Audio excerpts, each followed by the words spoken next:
बिहार सरकार में मंत्री और जदयू के नेता अशोक चौधरी ने भूमिहार जाति वाले बयान को लेकर के बिहार के सियासी में भूचाल मचा दिया है, जिसके बाद भूमिहार जाति के जो लोग हैं, जो नेता हैं, वह उन पर अशोक चौधरी पर जो है लगातार जो है हमलावर हो रहे हैं, जिसको लेकर के अशोक चौधरी ने अपने बयान से जो है यू टर्न ले लिए हैं।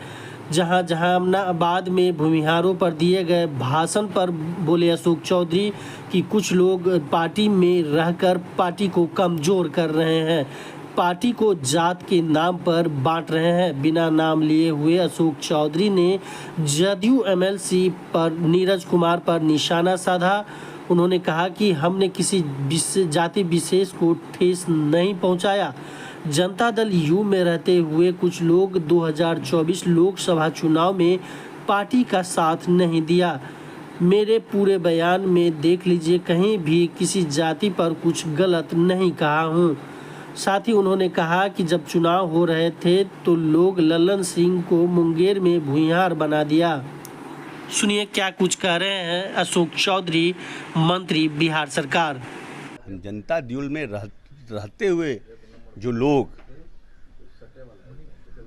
पार्टी का साथ नहीं दिए चुनाव में, उनके बारे में हमने कहा। इसको लोग मेरा पूरा भाषण पढ़िए, सुनिए क्या हमने कहा।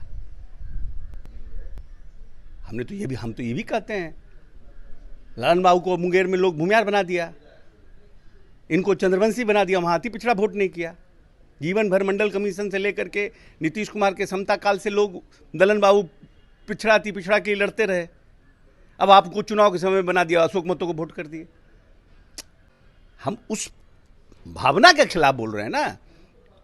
जनरल लोग खिलाफ होते हैं, अलग बात है, लेकिन जो पार्टी के लोग हैं, जो पार्टी में जिनको ताकत दिया है, जो पार्टी में हैं, जो भविष्य में और आगे भी पार्टी में रहना चाहते हैं, हम उनके बारे में वो क्यों नहीं अपनी ताकत लगाए।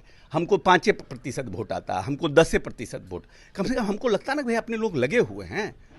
कोई जब सिंबल किसी पार्टी में मिल जाता है, मैं संगठन का आदमी हूँ, यूथ कांग्रेस NSUI से हम संगठन में छात्र राजनीति से संगठन में काम कर रहे हैं। जो तक व्यक्ति को सिंबल नहीं मिलता वो एक जात का होता है, सिंबल मिलने के बाद वो पार्टी का आदमी होता है।